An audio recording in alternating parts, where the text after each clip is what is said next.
여러분 안녕하십니까? 사주 마케팅 TV의 박종현입니다. 계절의 양 5월도 벌써 중순을 넘어서고 있습니다. 잘들 보내고 계신지 모르겠습니다. 저는 5월 달이 좀 굉장히 좀 바쁘게 움직이고 있는데요.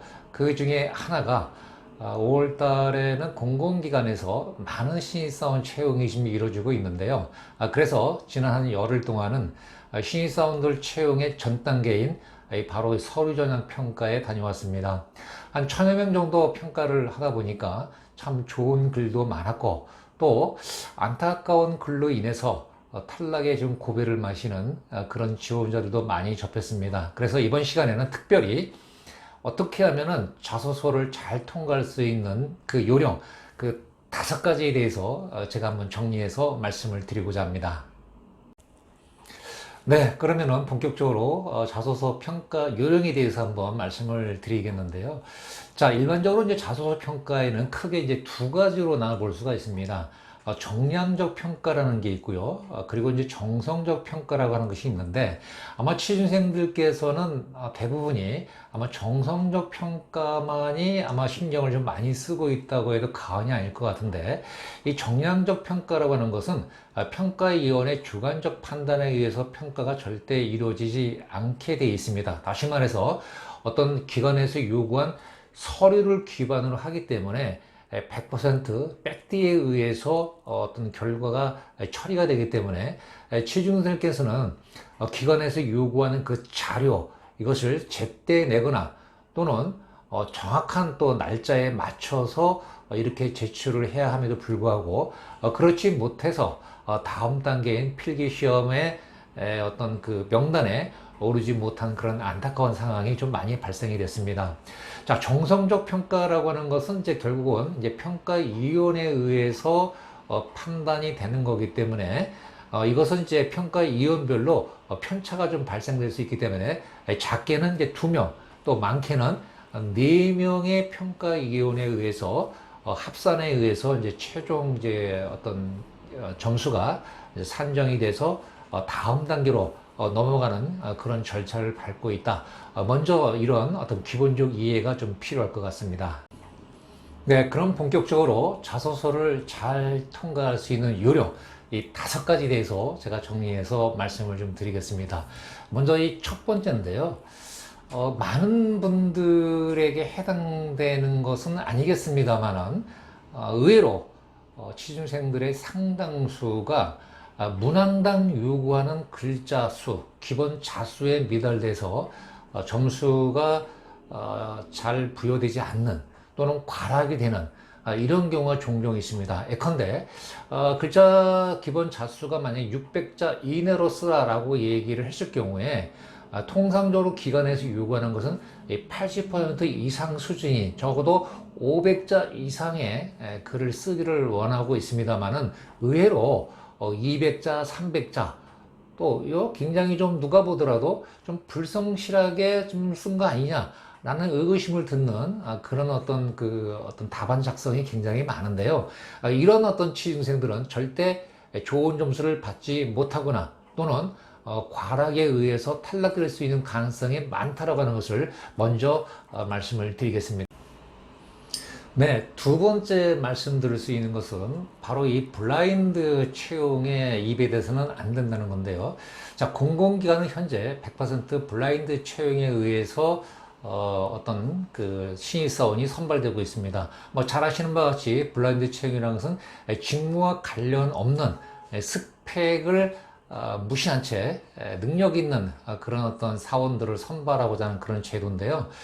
글을 읽다 보면은 은연중 아마 의도성이 있다고 보지는 않습니다만은 글을 작성할 때 조금 조심하지 않는 경우 자기 이름을 쓴다든가 또는 자기 어떤 부모의 직업이라든가 또 본인의 나이 또 과거의 어떤 자기의 신분을 이렇게 추측할 수 있는 어떤 그 직업이라든가 그리고 과거에 근무했던 기관이나 어떤 그 회사명 뭐 이런 것들로 인해서 평균 이상의 점수보다도 2배로 인한 어떤 그 불이익 이런 것으로 인해서 피해를 볼 수밖에 없는 취준생들이 종종 많이 발견된다는 거. 그래서 여러분들께서 이제 블라인드 채용이라고 하는 것이 무엇인지에 대해서 명확한 어떤 개념을 갖고 글 하나하나 쓸 때마다 이것이 혹시 오해를 받을 수 있는 글들이 아닌지 또는 단어가 아닌지 이거를 꼼꼼히 살펴보고 제출하는 그런 자세가 좀 필요하겠다라는 것을 제가 두 번째로 말씀을 드리겠습니다. 네, 다음 이제 세 번째가 되는데요. 아마도 제가 볼 때는 자소서 쓰는 요령 중에서 이 세 번째가 가장 중요한 항목이다라고 저는 이 판단을 하는데요. 자, 보통 이제 자소서의 그 질문을 이렇게 들여다보면은 다중 질문이 좀 많이 있습니다. 다시 말해서 문항당 질문 하나로 끝나는 것이 아니라 작게는 두 개, 많게는 어떤 세 개의 답을 요구하는 그런 질문들, 이걸 우리 이제 다중 질문이라고 얘기를 하는데요. 이 글을 읽다 보면요, 굉장히 졸립게 하거나 또는 읽기 싫은 또는 또 평가하기 싫은 이런 글들이 굉장히 많이 보이는 것이 바로 이 다중 질문이 되는 항목입니다. 자, 무슨 얘기냐면은 예를 들면은 지원 동기 또 어떤 그 활동 내용이나 노력 그다음에 그 결과 뭐 이런 키워드를 가진 다중 질문이 있다고 봤을 때에 진짜 글을 잘 쓰는 사람들은 어떻게 글을 쓰냐면요, 바로 불필요한 사족을 다 없앤 상태에서 저의 지원 동기는 하나, 둘, 셋, 뭐 이렇습니다. 예를 들어서 두 번째, 이런 지원 동기에 부합하기 위해서 저는 다음과 같은 두 가지 또는 세 가지 활동을 해왔습니다. 세 번째, 이 활동의 결과는 어떠어떠하다. 이렇게 간결하고 명확하게 쓴 이런 취준생들이 보인 반면에 어떤 취준생들은요, 도대체 무슨 얘기를 하려는지 아주 그 어떤 읽는데 인내력을 요구하는 그런 글들이 상당수가 있다. 자, 이런 글들은요, 평가위원들도 사람이기 때문에 잘 쓴 글과 그렇지 않은 글, 그렇지 않다는 글은 이 질문의 요지에 맞게 글을 썼느냐, 이제 이런 것이 핵심이 되는데, 이런 걸로 인해서 10점 만점에 평균 이하의 점수로 인해서 본인은 잘 쓴 것 같은데 왜 떨어졌는지 모르는 어떤 그 긴가민가하는 그런 취준생들이 있다면은 바로 이 다중 질문일 때의 답을 어떻게 쓸 것이냐라고 하는 것은 바로 질문에 있는 핵심 키워드를 반드시 써서 글을 작성하는 습관을 들인다면은 좋은 점수를 받을 수 있다고 여러분께 확신 있게 말씀을 드리겠습니다. 예, 네 번째 말씀을 드리겠습니다. 여러분 어떻습니까? 복잡한 거 좋아하십니까? 아마 간결하고 심플한 것을 굉장히 좋아할 거로 생각이 드는데요. 이 네 번째, 저는 이 복문보다는 단문 쓰기를 좀 권장을 드리겠습니다.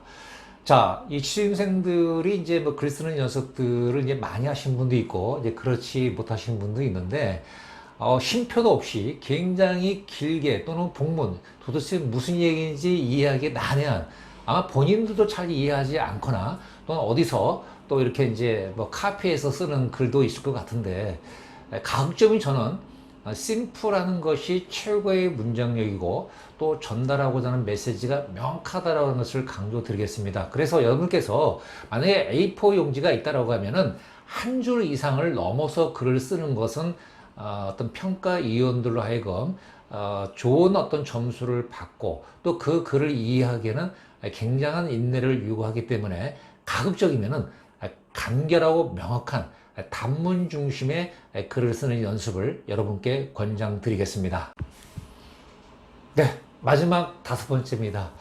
평가위원들의 상당수는 구체적인 것을 좋아합니다. 그런데 우리 시중생들의 글을 읽다 보면은 아주 모호한 표현, 추상적인 표현들이 굉장히 많이 발견이 됩니다.